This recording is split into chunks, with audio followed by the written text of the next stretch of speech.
היום יובא למנוחות יצחק נבון, זיכרונו לברכה, הנשיא החמישי של מדינת ישראל, אחד מאצילי האומה ומבחירי בניה. יצחק נבון, נצר ליהדות ספרד המפוארת, הקדיש את חייו לעשייה ציבורי למען עם ישראל ומדינת ישראל. כאיש ההגנה הוא השתתף במערכה להקמת המדינה היהודית, ולאחר השגת העצמאות תרם תרומה בולטת לשירות הדיפלומטי ולעבודת הממשלה. נבון שימש במסירות ובנאמנות כמנהל הלשכה של ראש הממשלה דוד בן גוריון וראש הממשלה משה שרת, והטביע את חותמו על מפעל התקומה בשנותיה הראשונות של הממשלה. הבחירה של יצחק נבון כנשיא שיקפה את היותו אדם שצמח מתוך העם וחי בתוך העם. הוא היה חדור באהבת ישראל, והוא פעל לגשר בין כל חלקי האומה, בין אזרחי המדינה היהודים והלא יהודים. הוא גם פעל לגשר באישיותו, בבקיאותו בשפה הערבית. הוא פעל לגשר גם בין ישראל לשכנותיה הערביות, בייחוד עם מצרים.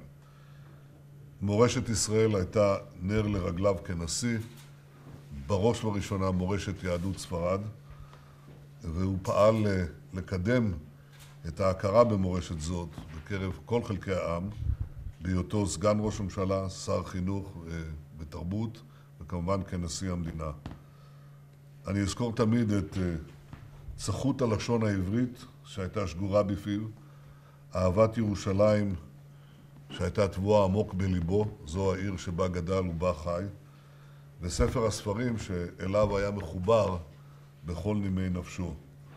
הוא ייזכר כנשיא של קירוב לבבות, וכך יהיה זכרו, וזכר זה טבוע בלב האומה. מיד אחר הלווייתו של הנשיא החמישי יצחק נבון, אני אצא לוושינגטון כדי להיפגש עם הנשיא אובמה.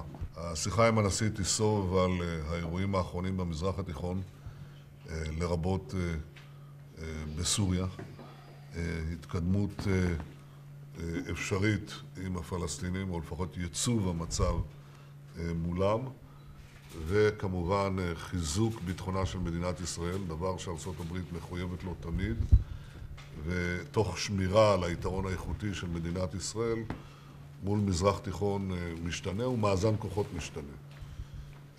אני מאמין שהפגישה הזאת חשובה על מנת להעביר את המשך הנתיב של הסיוע האמריקני לישראל בעשור הקרוב. זה יהיה צעד נוסף למימוש הבנה בכיוון זה.